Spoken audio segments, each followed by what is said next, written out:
দর্শক, আমাদের জীবন মাঝে মাঝে এমন পরীক্ষার মুখোমুখি করে দেয় যার জন্য আমরা আগে থেকে প্রস্তুত থাকি না। তবে এই প্রতিটি পরীক্ষাই আমাদের নতুন করে বাঁচতে শেখায়। ক্যান্সার শব্দটি ভয়ের হলেও আশাহীনতার নয়। মানুষের সচেতনতা, রোগ নির্ণয়, দক্ষ চিকিৎসকের পরামর্শ এবং অদম্য ইচ্ছাশক্তি এসব মিলিয়ে ক্যান্সার থেকে মুক্তি পাওয়া সম্ভব। তেমনই অদম্য ইচ্ছাশক্তি ছিল একজন বয়োজ্যেষ্ঠ ক্যান্সার ফাইটার মোহাম্মদ জসিমের।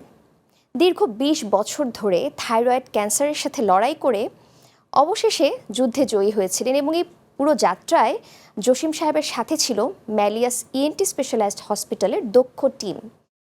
আজ এই যুদ্ধজয়ের যাত্রাটি শুনবো এবং জানবো থাইরয়েড ক্যান্সার নিয়ে বিস্তারিত। আমন্ত্রণ জানাচ্ছি জিটিভি আয়োজিত Malleus ENT specialized hospital limited presents let's talk with doctor Basudeb health শোতে। সাথে আছি আমি ডক্টর মারজান।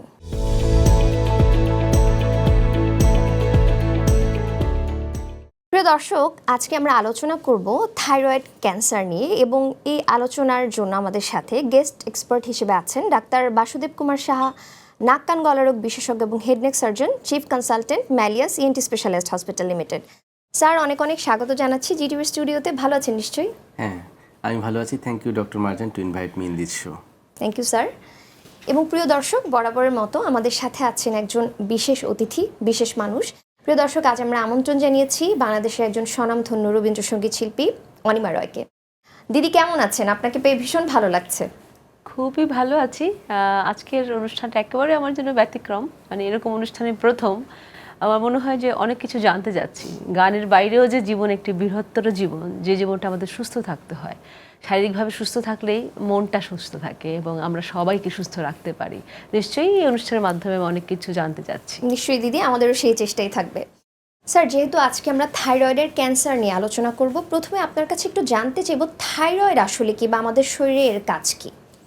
থাইরয়েড একটি গ্ল্যান্ড এবং মানবদেহের একটি অন্যতম গুরুত্বপূর্ণ প্রধান গ্ল্যান্ডের নাম হচ্ছে থাইরয়েড গ্ল্যান্ড। এবং এটি কোথায় থাকে, কিভাবে কাজ করে এবং এর প্রভাবটা কী রয়েছে সেটি আমি একটু চিত্রের মাধ্যমে বোঝাতে চাই। এই যে দিদি নিশ্চয়ই খেয়াল করছেন আমার ছবিটি, এবং প্রিয় দর্শক আপনারা নিশ্চয়ই খেয়াল করছেন, এই হচ্ছে থাইরয়েড গ্ল্যান্ড। এই থাইরয়েড গ্ল্যান্ডটা দেখতে অনেকটা প্রজাপতির মতন। তার দুটি লোব রয়েছে, রাইট লোব, লেফট লোব, এবং মাঝখানে একটি বডি রয়েছে যেটি নাম হচ্ছে ইসমাস। এই তিনটি স্ট্রাকচারস রয়েছে একটি থাইরয়েড গ্ল্যান্ডে, এবং এই গ্ল্যান্ডটি মানবদেহের গলার সম্মুখভাগে থাকে। এবং এই গ্ল্যান্ড থেকে একটি হরমোন তৈরি হয়, যে হরমোনের নাম হচ্ছে থাইরয়েড হরমোন বা থাইরক্সিন নামক একটি হরমোন নিঃসৃত হয়। যেই হরমোনটি আমাদের মানবদেহের যে তাপমাত্রা এটাকে রেগুলেট করছে এবং আমাদের শারীরবৃত্তীয় বিভিন্ন কাজে ব্যবহৃত হচ্ছে। আলটিমেটলি এই হরমোনের প্রভাবটা আমাদের বডির প্রতিটি কোষেই কিন্তু প্রবাহিত হচ্ছে, এবং এই থাইরয়েড গ্ল্যান্ডের মধ্যেই কিন্তু নানাবিধ রোগ বাসা বাঁধছে, যার মধ্যে অন্যতম প্রধান হচ্ছে ক্যান্সার।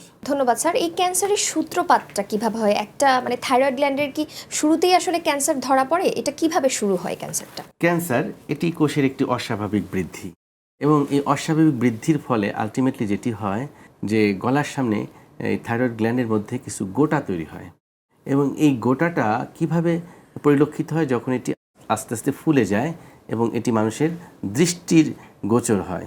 এবং যখন আমরা সাধারণত একটু গোসল করে বা স্নান করা শেষে আয়নার সামনে দাঁড়াই, তখন এটি রোগী নিজেই গলার সামনে ফোলা অনুভব করতে পারে। তখনই কিন্তু তার মনটা খারাপ হয়ে যাবে যে আবার ক্যান্সার হয়ে গেল কিনা। তো মনে রাখতে হবে যে গলার সামনে ফোলা মানে কিন্তু আবার কোনো ক্যান্সার না, বিভিন্ন কারণে গলার সামনে ফুলে যেতে পারে। তো আমাদের আজকে যেহেতু আলোচনা থাইরয়েডের ক্যান্সার নিয়ে, তো এটার সূত্রপাতটা কিন্তু গলার সামনে ফোলা দিয়েই হবে। এবং এই ফোলাটা যে থাইরয়েডের কিনা সেটা বোঝার জন্য একটা টেকনিক আছে। আমরা যদি একটু ঢোক গিলি, গেলার সাথে সাথে দেখা যাবে যে ফোলাটা নিচ থেকে উপরের দিকে উঠছে। নিচ থেকে উপরের দিকে যদি গোটাটা যায়, সেক্ষেত্রে আমাদের ধারণা হবে বা আমরা বুঝতে পারি যে এটি একটি থাইরয়েড গ্ল্যান্ডের টিউমার। ঠিক আছে? তো এরপর আসলে বসে থাকার আর কোনো সুযোগ নেই। বাকিটা আলোচনা করবে বা সিদ্ধান্ত দেবে কিন্তু একজন চিকিৎসক, এবং তিনি অবশ্যই একজন ইএনটি স্পেশালিস্ট। তো যিনি সচেতন তিনি তো সঙ্গে সঙ্গে আসবেন, আর যিনি এটিকে গুরুত্ব দিবেন না তিনি ঝামেলাটা করে ফেলবেন, বা তার জন্যই কিন্তু ভয়াবহ পরিণাম অপেক্ষা করবে। তিনি বছরের পর বছর এটি ক্যারি করবেন, ধীরে ধীরে এটি ফুলে যেয়ে এটি জটিলতা তৈরি করবে। তাহলে আমরা তারপর এটাকে কনফার্ম করার জন্য ঢোক গিলতে বলি। যদি দেখি নিচ থেকে উপরের দিকে উঠছে, তখন আমরা এটাকে আলাদা করে ফেলি, এটি একটি থাইরয়েড গ্ল্যান্ডের টিউমার। এরপর আমাদের নেক্সট হচ্ছে আলট্রাসোনোগ্রাম। একটু আলট্রাসোনোগ্রাম করে আমরা খেয়াল করার চেষ্টা করি। একটু আগে দেখালাম থাইরয়েড গ্ল্যান্ডের যে 3টি পার্ট, ডানে আছে রাইট লোব, বামে লেফট লোব, মাঝখানে বডি বা ইসমাস, কোন জায়গায় গোটাটি আছে। অনেকের ক্ষেত্রে একটি গোটা থাকতে পারে, অনেকের ক্ষেত্রে অনেকগুলো গোটা থাকতে পারে। একটি থাকলে সেটাকে আমরা বলছি সলিটারি থাইরয়েড নোডিউল, আর যদি অনেকগুলো থাকে সেক্ষেত্রে মাল্টিপল। তো এরপর এই গোটার থেকে একটু রস নিয়ে পরীক্ষা করি আমরা। পরীক্ষা করার পর আমরা বুঝতে পারি যে এটি কি নর্মাল না ক্যান্সার। যদি নর্মাল হয় ম্যাক্সিমাম ক্ষেত্রে নোডুলার গয়টার আমরা পেয়ে থাকি বা গলগণ্ড রোগ পেয়ে থাকি। আর যদি ক্যান্সার হয় সেক্ষেত্রে বিভিন্ন ধরনের ক্যান্সার রয়েছে। মোস্ট কমন হচ্ছে প্যাপিলারি কার্সিনোমা অফ থাইরয়েড, এরপর রয়েছে ফলিকুলার কার্সিনোমা, এরপর মেডুলারি কার্সিনোমা, এরপর হচ্ছে অ্যানাপ্লাস্টিক কার্সিনোমা। তো এই কয়েক ধরনের ক্যান্সারের মধ্যে মোস্ট কমন হচ্ছে প্যাপিলারি কার্সিনোমা এবং তারপর ফলিকুলার কার্সিনোমা। আজকে যে পেশেন্টটি নিয়ে আমরা আলোচনা করছি তিনি মূলত এই ফলিকুলার কার্সিনোমা অফ থাইরয়েডে আক্রান্ত হয়েছিল। আসলে আমার জানতে ইচ্ছে করছে যে অন্যান্য ক্যান্সার, যেমন আমরা জানি যে প্রিকশন আছে, যেমন ব্রেস্ট ক্যান্সার, এটা না করলে এটা করতে না করলে এটা হবে না, কিছু কিছু বাধা নিষেধ। অন্যান্য ক্যান্সারও যেমন আছে, কি করলে বা কি কি সাবধানতা অবলম্বন করলে এই থাইরয়েডটা বৃদ্ধি বা হ্রাস পাবে না, মানে এরকম কোনো কি আছে আপনাদের কাছে? প্রিভেনশন করা যায় প্রিকশনটা কি কি হতে পারে? আচ্ছা আচ্ছা, উত্তরটা জানবো, একটু ছোট্ট একটি বিরতি নিয়ে ফিরছি। প্রিয় দর্শক, আমরা আলোচনা করছি থাইরয়েড ক্যান্সার নিয়ে। আমাদের সঙ্গেই থাকুন, ছোট্ট একটি বিরতির পর ফিরছি।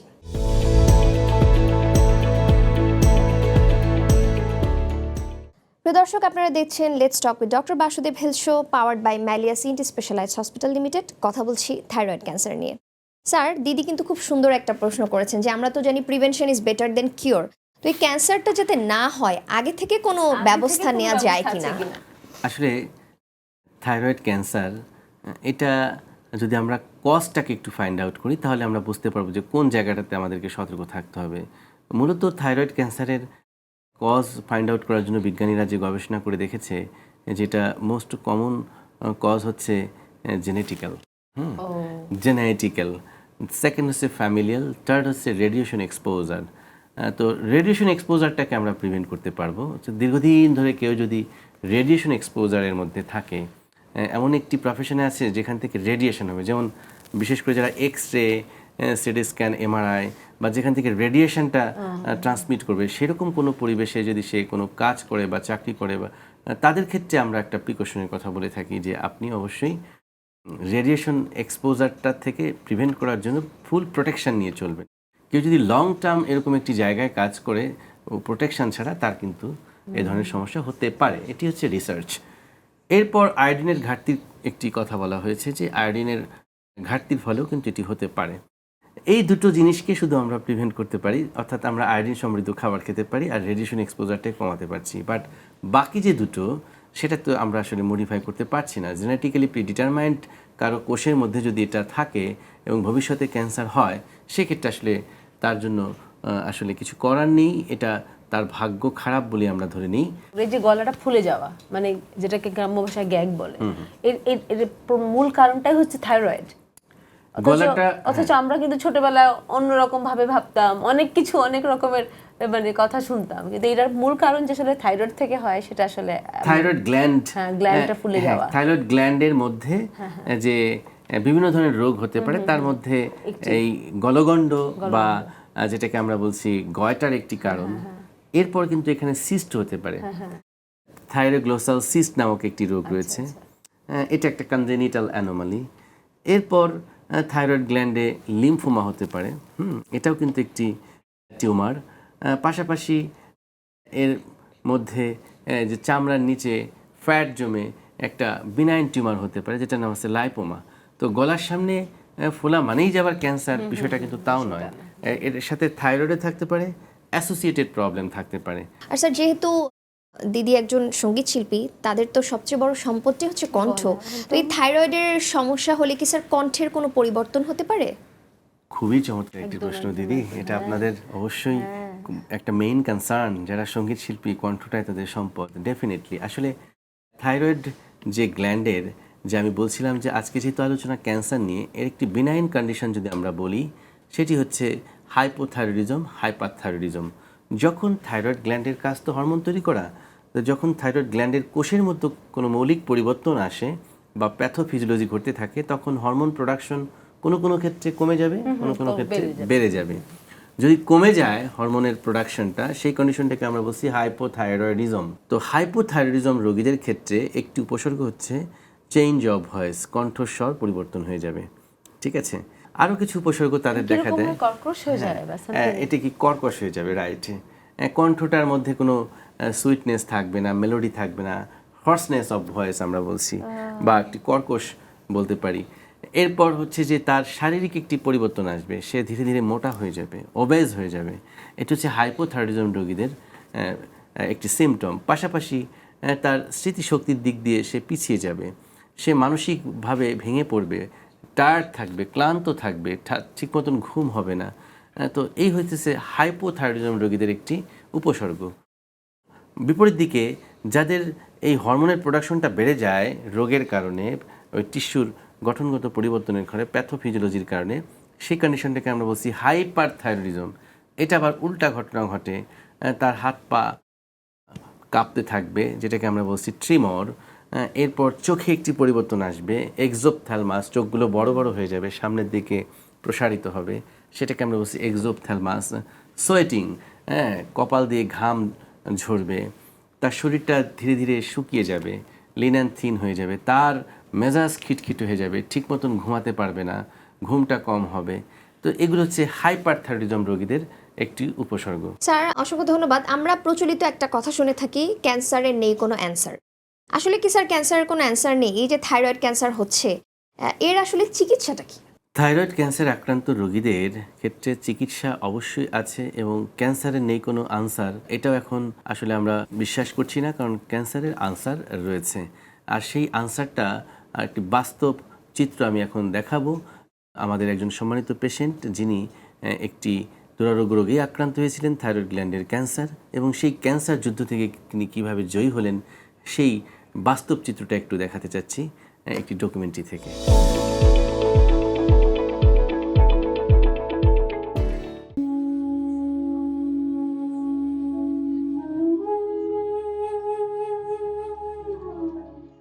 এই ধরনের রোগীতে 100-99 মানুষের আশা ছেড়ে দেয়, কিন্তু আমি কোথায় যাব?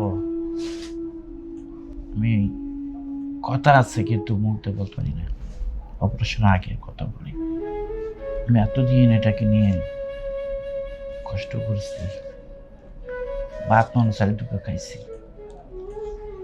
নাচের না খাইছি। আমি যেরকম একটা জীবন পাইছি, এটি আমার সবচেয়ে বড় পাওয়া।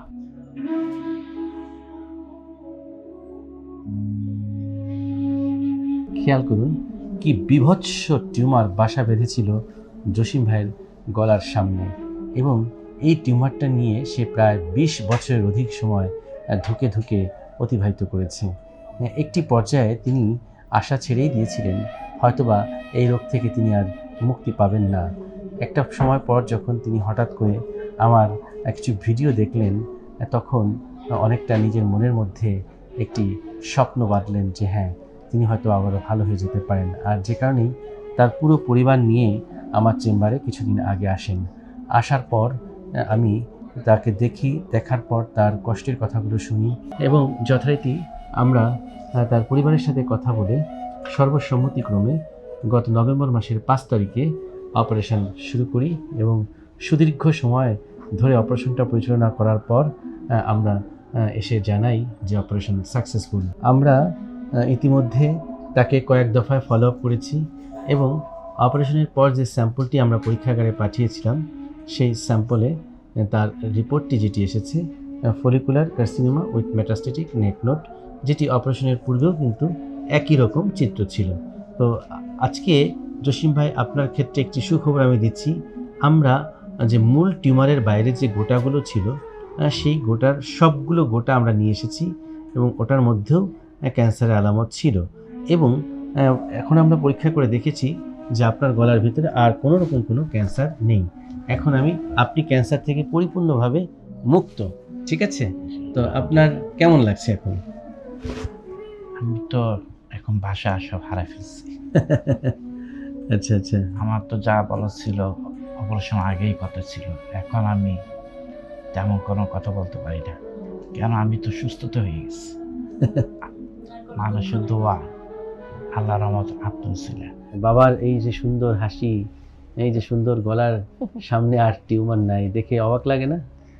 অবাক মানে আশ্চর্য লাগে আমাদের থেকে, দেখে খুবই ভালো লাগছে আমাদের যে আব্বুর এই নাই, জিনিসটা নাই। আমি রাতে ছবিটা দেখি জুম করে করে, আচ্ছা কি ছিল আল্লাহর রহমতে, মানে মানে আব্বুকে বলে আম্মুকে বলে, দেখছো মাশাআল্লাহ কত সুন্দর লাগে তোমার জামাইকে।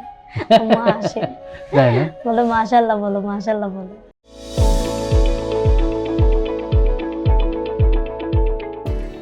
বাহ, আপনি তো ভগবানের কাজ করে ফেলেছেন। It's very great, great. আচ্ছা, এই অসুখটা বেসিক্যালি কাদের হয়?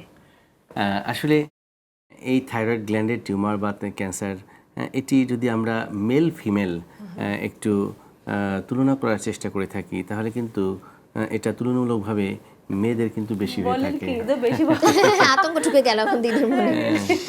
স্যার, এটা কেন ফিমেলদের বেশি হয় এই ডিটেলসটা শুনবো নিশ্চয়ই ছোট্ট একটি বিরতি পরে। প্রিয় দর্শক, ম্যালিয়া সিএনটি স্পেশালাইজড হসপিটাল লিমিটেডের সৌজন্যে দেখছেন let's talk with doctor Basudeb health show. আমাদের সাথেই থাকুন, ফিরছি ছোট্ট একটি বিরতির পরে।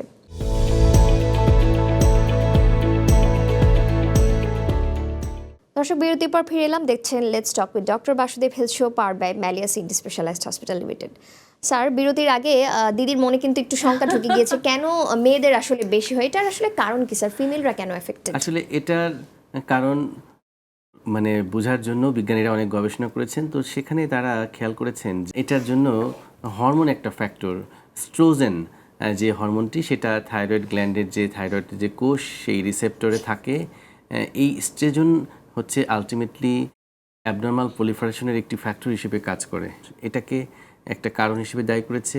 আর একটা হচ্ছে যে মেয়েদের যে ফিজিওলজিক্যাল একটি চেঞ্জ, হরমোনাল চেঞ্জ, মানে একই জীবদ্দশায় কিন্তু কয়েকবার হয়, তার যে সেকেন্ডারি গ্রোথটা হয়, তখন তার যে মেনুস্ট্রেশন, সেই সময় একটি হরমোনাল ফ্ল্যাকচুয়েশনটা কিন্তু হয় তার বডিতে। এরপর সে যখন মা হতে যাচ্ছে, ওই সময় তার একটি হরমোনাল চেঞ্জ আসে শরীরে। আবার সে যখন মেনোপজে যাচ্ছে, তখন তার একটি হরমোনাল চেঞ্জ আসছে। একই জীবনে যে কয়েকবার এবং বারবার যে হরমোনাল যে ফ্ল্যাকচুয়েশন হচ্ছে, এটাকেও একটা কজ হিসেবে বিজ্ঞানীরা দেখেছে। তবে একটা বিষয় এখানে আবার মেয়েদের জন্য সুখবর, যে ছেলে এবং মেয়ে বা মেল এবং ফিমেল আমরা রেশিও হিসাব করি, এখানে কিন্তু ক্যান্সার হওয়ার প্রবণতাটা অর্থাৎ মেল জেন্ডারদের মধ্যে বেশি। কারণটা হচ্ছে যে মেল জেন্ডারটা একটা রিস্ক ফ্যাক্টর। দেখা গেল যে আমরা যত ফিমেল পেশেন্টের থাইরয়েড গ্ল্যান্ডের টিউমার পাই, সেটা মানে বিনাইন, কিন্তু ছেলেদের ক্ষেত্রে বা পুরুষদের ক্ষেত্রে যদি সেই টিউমারটা আমরা অ্যানালাইসিস করি, তাহলে দেখা যাচ্ছে যে male person are most vulnerable and risk for the malignancy. অর্থাৎ ক্যান্সারের দিক দিয়ে আবার পুরুষের ক্ষেত্রে এটা বেশি, এটাও কিন্তু একটি গবেষণা। তো দিদি, অনেক কঠিন কঠিন কথা বললাম, এতক্ষণ একটু গল্প করি। আপনি গানের জগতের একজন মানুষ, এই গানের জগতে কিভাবে আসা হলো এবং রবীন্দ্রসঙ্গীতের প্রতি ভালোবাসাটা কিভাবে তৈরি হলো, এটা একটু জানতে চাই। এটা তো আসলে একেবারে ছোটবেলা থেকেই আমার মূলত রবীন্দ্রনাথের সাথেই, বাড়িতে যে গৃহশিক্ষক ছিলেন তিনি আসলে রবীন্দ্রসঙ্গীতের শিক্ষক ছিলেন, ছায়ানটের ছাত্র ছিল। তারপরে তো এরকম চলে, এরপর নজরুল সঙ্গীত, শাস্ত্রীয় সঙ্গীত শিখেছি, কিন্তু যে না বোঝা মনে, অবুঝ মনে যে বীজ বপন করা, সেখান থেকে এরপরে মিতা হক আমার শিক্ষাগুরু ছিলেন। তারপরে তো লেখাপড়া, অনার্স, মাস্টার্স, এমফিল, পিএইচডি সবই আমার রবীন্দ্রসঙ্গীত বা রবীন্দ্রনাথের উপরে। দিদি, আপনাকে অসংখ্য ধন্যবাদ, এত ব্যস্ততার মাঝেও আজকে আমাদের সময় দিয়েছেন। ধন্যবাদ ভীষণ আমাদের কৃতজ্ঞতা আয়োজন, করছি। আমাকে আমন্ত্রণ জানাবার জন্য বাসুদাকে অনেক ধন্যবাদ, আপনাকেও কৃতজ্ঞতা। ডেফিনেটলি আমি চাই যে আপনারা যারা শিল্পী, সাহিত্যিক, কবি যারা রয়েছেন, তাদেরকে মানুষ ফলো করে, তাদের মধ্য দিয়েও, তাদের আলোচনার মধ্য দিয়েও যদি একটি বার্তা সমাজের কাছে যায়, তাহলে সমাজের মানুষ সচেতন হবে। একদম একদম। জসিম ভাই, তিনি যে দুরারোগ্য রোগে আক্রান্ত হয়েছিলেন, তিনি কিন্তু আসলে চিকিৎসা আর করাবেন না এরকমই একটা সিদ্ধান্ত নিয়ে ফেলেছিলেন, কিন্তু আমরা যখন সচেতন করতে পারলাম, তিনি কিন্তু ঘর থেকে ফিরে আসলেন, এসে চিকিৎসকের কাছে আসলেন, এখন তিনি পূর্ণ সুস্থ। পরিবারটা আনন্দে ভরে উঠেছে, মানে এটা একটা ভীষণ সেটাই ভীষণ প্রাপ্তি, তো আমরা অর্জন ডাক্তারদের আমরা যে জন্য আসলে। এই জিটিভির যে হেলথ রিয়েলিটি শোটা আমরা লঞ্চ করেছি, এটারও কিন্তু উদ্দেশ্যই একটাই, যে এই কথাগুলো শুনে যেন মানুষ সচেতন হয়। অনেক ধন্যবাদ। অসংখ্য ধন্যবাদ স্যার আপনাকেও এত সুন্দর একটা তথ্যবহুল আলোচনা আমাদেরকে উপহার দেওয়ার জন্য। Thank you very much. এত অভিজ্ঞ একজন মানুষকে আমরা পেয়েছি স্যার, যার ধ্যান জ্ঞান রবীন্দ্রসঙ্গীত, তার কণ্ঠে কি দুটো লাইন না শুনে থাকা যায়? অবশ্যই অবশ্যই, আমার একটি প্রিয় রবীন্দ্রসঙ্গীত যদি আপনি শোনান আমি খুশি হব। বলেন কোনটা? একটুকু ছোঁয়া লাগে। একটু ছোঁয়া লাগে, নিশ্চয়ই। ঠিক আছে, একটু চেষ্টা করছি আমি। প্রিয় দর্শক, আজকের আলোচনার মাধ্যমে এতটুকু বার্তা হয়তো আপনাদের মাঝে পৌঁছতে পেরেছি যে ক্যান্সারকে ভয় করবেন না, ভয় করুন অবহেলাকে। শরীরের ছোট ছোট সতর্কতা বার্তাগুলোকে গুরুত্ব দিন এবং চিকিৎসকের পরামর্শ নিন। প্রিয় দর্শক, নাক কান গলার সমস্যাগুলো জানিয়ে আমাদেরকে চিঠি পাঠাতে পারেন Malleus ENT specialized hospital limited, 24/1 Shan tower, Shantinagar, Dhaka এই ঠিকানায়, অথবা আমাদেরকে ফোনে জানাতে পারেন 014099777862 এই নম্বরে। খুব তাড়াতাড়ি আপনাদের মাঝে আবার ফিরবো নতুন কোনো বিষয় নিয়ে। ততদিন পর্যন্ত ভালো থাকুন, নিরাপদে থাকুন, জিটিভির সঙ্গেই থাকুন।